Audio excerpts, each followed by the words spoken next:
Gracias, ya de vuelta con Juan Pablo Galicia para hablar un poco de la gira del presidente López Obrador y otros pendientes para iniciar la semana, colocándolo en la agenda. Juan Pablo, ¿cómo estás? ¿Qué tal, Bienvenido. José Luis? Muy bien, muchas gracias. Buena tarde, un saludo a todo el público de Grupo Fórmula. Segunda visita de López Obrador a Yucatán. Segunda del año. Tal sí, cual, claro. porque ya el presidente de esas visitas trimestrales a las que nos había acostumbrado la primera mitad de su administración, que es el año definitivo para el Tren Maya, porque hay que recordar que el Tren Maya se entrega, según el calendario fijado por el propio presidente Andrés Manuel López Obrador, se debe entregar en diciembre del 2023, es decir, ya en 11 meses Incluso tiene que estarse entregando. Probar maquinitas entre julio y Sí, agosto. no, ya se supone que este año es el crítico y hay muchas personas de las que circulan cotidianamente por la carretera Mérida-Cancún que pues ven las obras, por supuesto que se está trabajando en ellas, pero que pues sacando cálculos, digamos, usando un poquito la lógica y por cómo han avanzado en los últimos años, tiempo, no parece que alcance. Pero bueno, ese ya es otro tema. El caso es que de esas primeras visitas trimestrales, José Luis, de los primeros años de la administración del presidente, ahora ya prácticamente es cada 15 días, es un fin de semana sí y el otro no, que el presidente viene a las entidades en donde se están construyendo los tramos del Tren Maya para supervisar el avance de obras, insisto, con lo crítico que es ahora sí el que se pueda ver y percibir un avance en las obras del Tren Maya, y no nada más relacionadas con ese que es uno de los proyectos más emblemáticos del mandatario federal, sino también, ya sabemos, viene también a Yucatán a supervisar las obras del Gran Parque de la Plancha, las plantas de ciclo combinado de la Comisión Federal de Electricidad, que igual se supone que este año deben de estar acabadas en una primera etapa, y por supuesto las demás obras en las cuales hay una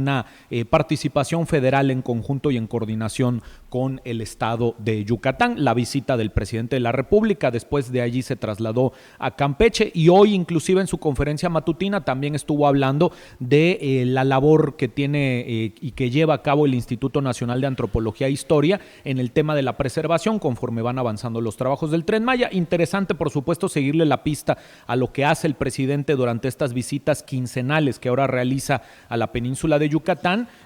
pero pues recordar que tenemos, digamos, esa fecha fatal, esa fecha límite en el horizonte. Puede parecer muy lejano diciembre 2023, pero pues ya estamos a 23 de enero, entonces realmente se nos va a pasar muy rápido, sobre todo tomando en cuenta que el calendario electoral seguramente hará que este año avance bastante rápido. Habrá que ver cómo siguen los avances de obra que venga a supervisar el presidente. Y bueno, sigue siendo la misma imagen cordial, el brazo sobre el hombro de Vila, el caminar juntos y solos,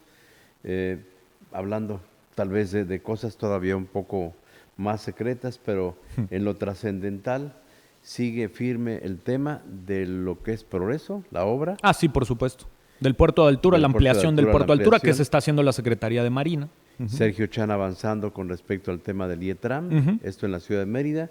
y en la estación de ferrocarriles, ex estación Hoy La Plancha, pues ahí también se levanta un montón de polvo, de tierra, los accesos están cerrados, el tráfico está bastante pesado en esa zona de la ciudad de Mérida y continuando con ese proyecto. Con el Gran Parque de la Plancha. Sí, ahí siguen todavía, digamos, toda esa agenda.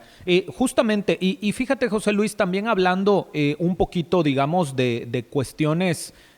pues peninsulares más que locales, digamos, pero que sí es importante ver qué es lo que está ocurriendo en otras latitudes con temas que a lo mejor aquí en Yucatán pudiéramos creer que ya superamos y que tiene que ver seguramente la gente que nos escucha se enteró. Y que en fue los días un poco pasados, menos violento que allá, ¿eh? Aquí en Yucatán fue un poco menos violento que allá. Seguramente se habrán enterado quienes nos escuchan y quienes nos ven que en días recientes, a principios de este año, se le concedió un amparo a la empresa Uber, que conocemos todas y todos aquí, para que no se les aplicaran la reforma a la ley de movilidad del estado de Quintana Roo, que no es que prohibiera la operación de Uber, pero prácticamente les exigía tener que tramitar concesiones como si fueran una empresa más de taxis, como si fueran un sindicato más de taxistas, de taxímetros, y eso por supuesto impedía, o al menos lo impidió hasta hace algunos días, que Uber como tal, que la plataforma Uber funcionara en el vecino estado de Quintana Roo. Al concedérseles este amparo por parte de un tribunal de circuito,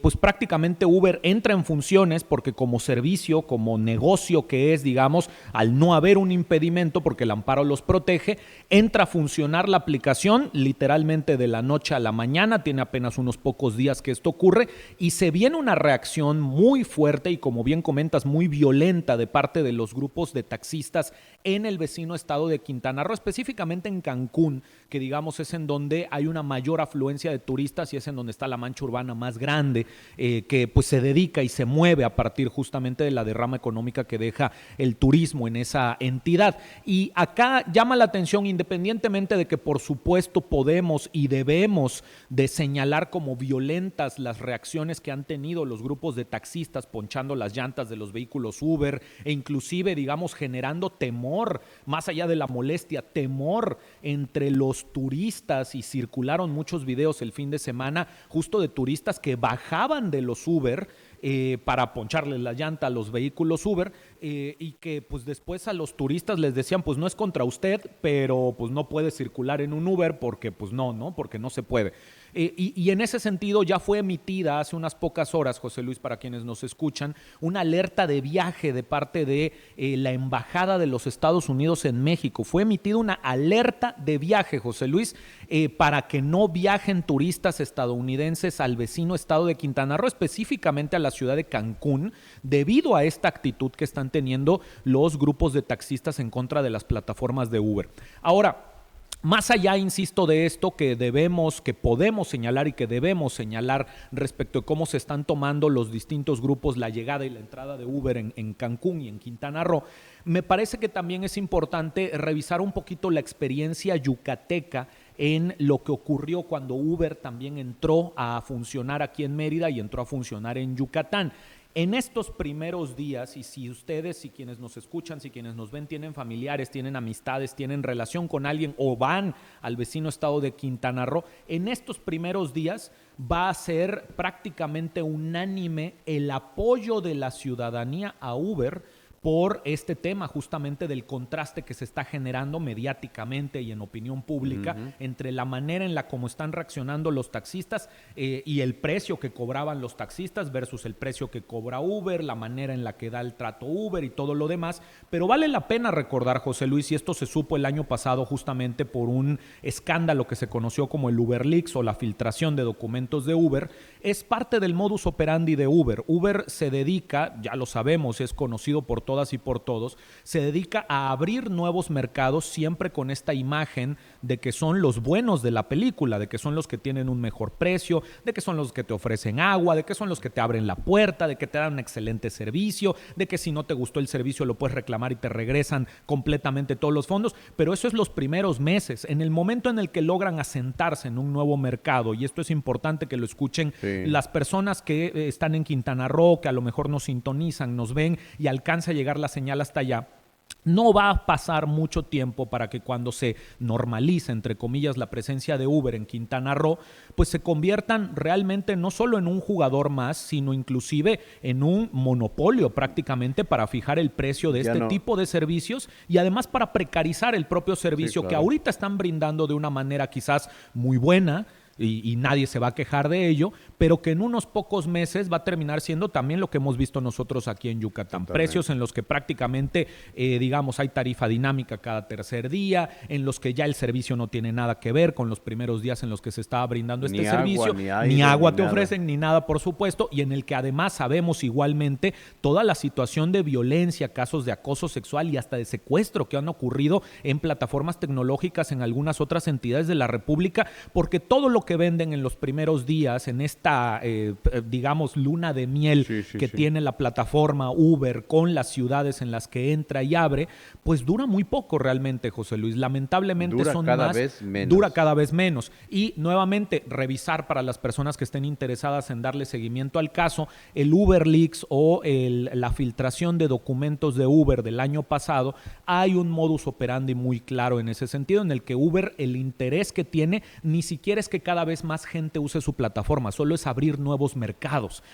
Por eso tenemos Ubermoto, inclusive aquí en esta ciudad de Mérida, cuando realmente no es un negocio viable, no es un negocio rentable, no es un negocio seguro ni siquiera para los pasajeros. Ni para los afiliados. Exacto, pero lo que le interesa a la empresa es decirle a sus inversionistas, estamos en un nuevo mercado, síganle metiendo dinero a este pozo sin fondo. Y mientras tanto, pues a como sea, haya sido, como diría el clásico, es ir abriendo nuevos mercados. Así que ahorita estamos viendo a los taxistas como los malos del cuento y a Uber como los buenos del cuento, pero en realidad eso que vemos en el estado de Quintana Roo es de manualito y es algo que es un guión ya escrito por Uber hace muchísimo tiempo. Atentos al tema. Saludos y gracias, Juan Pablo. Así es, José Luis. Muchísimas gracias. Por supuesto, excelente inicio de semana para todas y todos. Estamos en @JPGalicia en todas las redes sociales para quien quiera seguir con la conversación.